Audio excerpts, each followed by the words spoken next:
Hello friends, welcome back to the Destination Baby and Kids YouTube channel. I am Gina, your host with the most, and I am here to go over compare and contrast two combination car seats. So the seats that we have elected to focus on are essentially the two best-selling combination seats that I've had at my store for probably the last several years. They're really, truthfully, probably the best two on the market, and we're going to hit into what the differences are between the two and why one might make sense over another for you. So without further ado, we are looking at the Chicco MyFit. This is in a ClickTight fabric called Shadow. So that's the black color, and ClickTight just means no additional flame retardants added to it.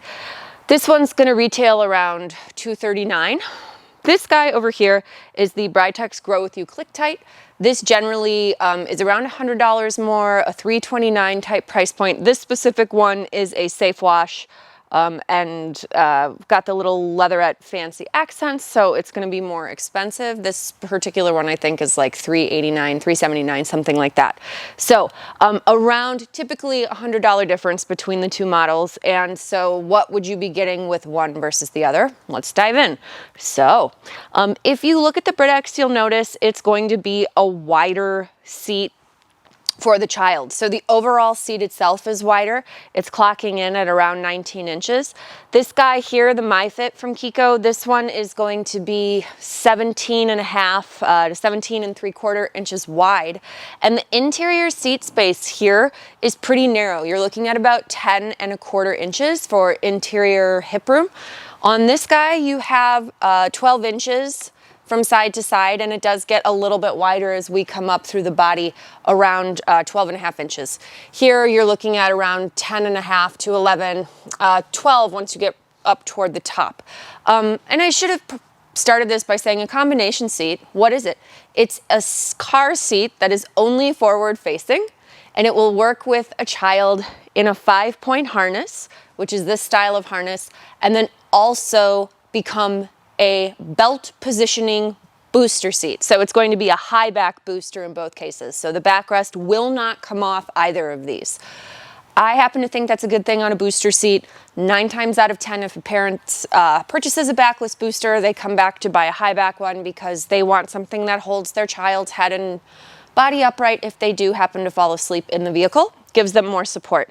Also probably better in an accident just in terms of like the overall body coverage. So high back booster is definitely a good thing. That being said, these are going to be forward facing only. They're going to have a minimum age to start of age 2, and then they'll both work until the child gets to 65 pounds. And in both cases, I'm looking at just like the heights. In both cases, this one has a seated torso height of 20 inches, and this one's going to have a seated torso height of 19 inches. So why does that matter? Most car seats are going to have a seated torso height of 16 or 17 inches. So you could have a child that could outgrow the physical size of their car seat and still be under the weight and the height limit, but they could just be too tall for the body of the car seat. These guys, as you can see, are height adjustable.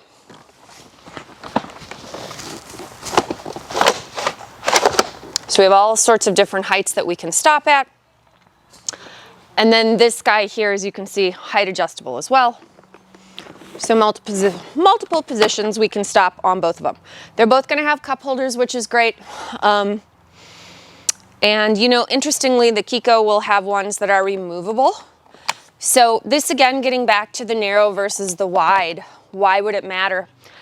If we're going to do a 3 across or a situation where there's more than one child, more than 2 or 3 children in a back seat of a car, and you want a narrower seat to be able to fit into the seat more easily if you're putting multiple seats next to each other, there's no question that the advantage would go to this seat. So there are situations where definitely the child is large and it would probably make sense to recommend this, but based on the spacing in the vehicle and what a parent might want or caregiver might want to do, this seat may just make more sense in terms of it being narrower.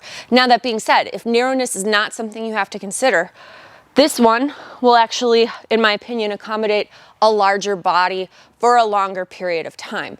So if we're going to actually talk about best practice, which is meaning maxing out the height and weight on the seats for the specific duration of use, that means we would keep a child in this style of harness as long as possible and not push them into a booster at a point where they're not really ready for it. So we would definitely want them to get to the weight or the height limit of this before we would move it into the booster position. So this one will enable a child, both of these seats have like a seat depth of around 16 inches. This guy gives you an inch of additional, for lack of a better term, crotch space. So the front to back and the crotch positions here are going to be 9 inches, whereas on this one you're looking at an 8-inch depth at its longest. So again, Britax is going to accommodate a larger body. What I will say for Britax as well, the ClickTight installation is something they are definitely known for. It's incredibly simple. It has a belt tensioning plate, which is incredibly easily accessible. Now, of course, we would always do the top tether for our forward-facing car seats, but just to illustrate the ease on this guy, you'll buckle it. Of course, you'll do your top tether. You'll pull any additional slack out and close the door. It's a true lock-off as well, meaning we don't need to hit our switchable locking retractor, pull it out, let it back in. You don't need to do that here. It is just locked in the way it is. And it's super easy to get an incredible tight installation.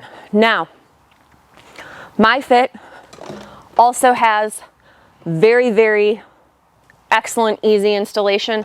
It's a little bit more obnoxious in that it's a closed belt path, so I have to do a little more work in order to see what's going on. But it's not the end of the world. Once you know where those snaps are on the fabric, you can flip that portion up. You'll buckle, and of course on this guy we would do the top tether as well. I'm just not demonstrating it for the purposes of this video. You'll go ahead and buckle. You'll pull the additional slack out of the seat. And then on the side of the seat, I will give tremendous credit to Chicco. They have the best lock-offs that aren't a belt tensioning plate. So they're probably cheaper to attach to the product than that. I mean, that's like a very serious piece of steel that's in there. This is still going to be a serious way to be able to hold the seat in its spot nicely, but just, you know, both are going to have easy seatbelt installation, which again, on a combination seat you want, because the weight of the child plus the weight of the seat will probably max out the latches. Additionally, here, if we're doing 3 in a row, no question, you'd be most likely doing a seatbelt installation. So both are going to be super good for a belt installation. Now, interestingly, when we convert these into booster seats, these harnesses have to go somewhere. With this guy, there's instructions in the book on how to completely remove the harness. And you do remove it from the hip all the way up through the top on the splitter plate, which I found to be pretty interesting. There's also no storage for the harness in the seat.